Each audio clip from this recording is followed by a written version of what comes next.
नमस्कार साथियों। ज्योतिषीय दृष्टिकोण में ग्रहों का उदय होना और अस्त होना अपने आप में एक बहुत बड़ा संयोग होता है। साथियों, 3 मई को देवगुरु बृहस्पति वृषभ राशि में अस्त होने जा रहे हैं तथा 2 जून तक गुरु अस्त अवस्था में ही रहेंगे। देखिए साथियों, ज्योतिष में गुरु का अस्त होना बड़े परिवर्तन लाने वाली घटना सिद्ध कराएगी। करीब 1 महीने की इस अवधि में आप देखेंगे कि आर्थिक क्षेत्र, नौकरी से संबंधित मामले और व्यापार की उन्नति के साथ साथ हमारे स्वास्थ्य संबंधी विषयों को देवगुरु बृहस्पति अस्त अवस्था में भी अब गहराई से प्रभावित करेंगे। तो साथियों, गुरु को देखिए, आपको हमने पहले भी वीडियोस में बताया है कि गुरु को बेसिकली 3 दृष्टियां प्राप्त हैं। गुरु जहां पर बैठते हैं वहां से पंचम, वहां से सप्तम और वहां से नवम दृष्टि देते हैं। तो वृषभ राशि में गुरु अस्त हो रहे हैं और जातक के जीवन के समस्त शुभ कार्यों में इनका मुख्य किरदार होता है, जैसे कि विवाह हो गया, यज्ञोपवीत हो गया, धर्म, कर्म, अध्यात्म, बौद्धिक उन्नति, सात्विक संपदा, ये गुरु के नियंत्रण क्षेत्र में रहती हैं।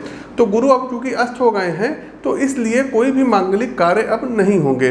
गुरु अपनी अस्त अवस्था में मुख्य रूप से 7 राशियों को देखिए सपोर्ट करेंगे और आप जीवन के हर क्षेत्र में उन्नति प्राप्त करेंगे। तो आइए क्रम से प्रत्येक राशि पर इस अस्त अवस्था का गहनता से विश्लेषण करते हैं और जानते हैं कि मेष से लेकर के मीन राशि के जातकों के लिए गुरु अस्त का क्या प्रभाव रहेगा। आपकी जानकारी के लिए बता दें कि प्रस्तुत राशिफल आपकी चंद्र राशि व आपकी नाम राशि दोनों पर संयुक्त रूप से आधारित है। इसके अलावा साथियों, मैं आप लोगों के बीच गुवाहाटी व शिलोंग आ रहा हूं, तो 17 और 18 मई को आप हमसे गुवाहाटी में मिल सकते हैं। 19 और 20 तारीख को आप हमसे शिलोंग में व्यक्तिगत तौर पर मिल करके जन्म कुंडली का विश्लेषण करवा सकते हैं। स्क्रीन के दिए गए नंबरों पर कॉल, व्हाट्सएप अथवा ईमेल भी आप कर सकते हैं। साथियों, लोकसभा के इलेक्शन चल रहे हैं और देवगुरु बृहस्पति अस्त हो रहे हैं, तो फिर हम आप लोगों को बोल रहे हैं कि हमारी प्रेडिक्शंस पहले से ही इस चैनल पर अपलोड है। फिर से आपको बता रहे हैं कि 2024 में बीजेपी सत्ता में फिर से कमबैक करेगी और नरेंद्र मोदी जी तीसरी बार प्रधानमंत्री बनेंगे।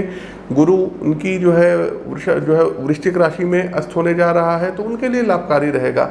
इसके अलावा साथियों, जो ध्यान देने की बात है, इस बार जो मैजिक फिगर रहेगा वो उतना ज़्यादा बीजेपी का नहीं रहेगा। कई स्टेट्स ऐसे हैं जहां पर इनको बहुत ज़्यादा मेहनत करने की ज़रूरत है, जैसे कि आपका बिहार हो गया, उत्तर प्रदेश में इनको अतिरिक्त मेहनत करना पड़ेगा, हरियाणा हो गया, पंजाब हो गया, कर्नाटक हो गया, तमिलनाडु हो गया, हैदराबाद हो गया, पश्चिम बंगाल हो गया। इन सब स्टेट्स में इनको मेहनत जम करके करनी पड़ेगी, तब जा करके कहीं इनके अनुकूल परिणाम आएगा। खैर, हमने जो प्रेडिक्शन दी है आप लोग इसको नोट कर लीजिएगा। आगे बढ़ते हैं कर्क राशि। साथियों, कर्क राशि स्वभाव से एक भावुक एवं रिश्तों को लेकर के अत्यंत संवेदनशील राशि होती है। इसके जातक परिवार में एकत्व बना करके चलने में माहिर होते हैं। बंधुओं, आपके एकादश भाव में गुरु अस्त होने जा रहे हैं।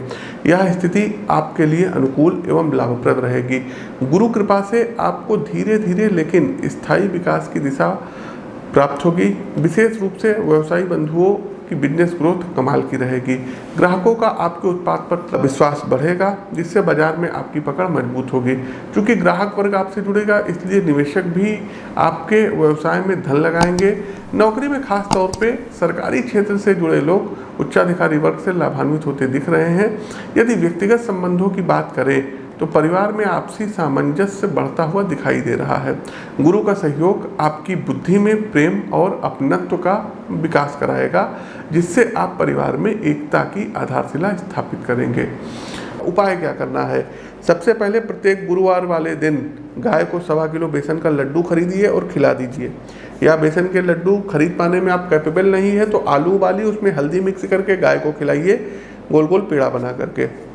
दूसरा एक उपाय है कि देवानाम च ऋषिनाम गुरु कांचानि सन्निभम बुद्धिभूतम त्रिलोकेशम तम नमामि बृहस्पतिम।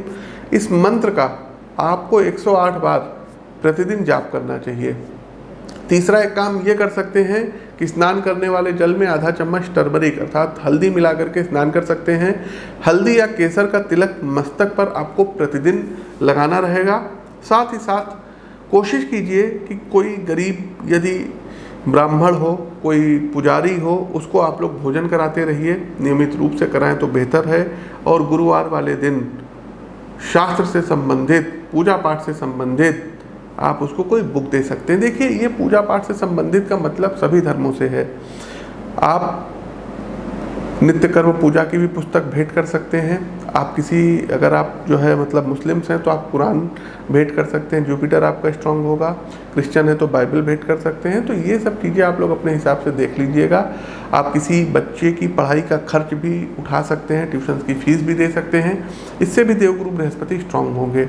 तो साथियों, ये तो था देवगुरु अस्त का सभी 12 राशियों पर प्रभाव। कैसा लगा कमेंट बॉक्स के माध्यम से अवगत अवश्य कराइएगा। नए हैं तो चैनल को सब्सक्राइब करिए, बेल आइकन दबाइए। अपनी वाणी को विराम देते हुए ज्योतिष के इस मंच से मैं पंडित आशीष वत्स आप सभी प्रभु साथियों से विदा लेता हूँ।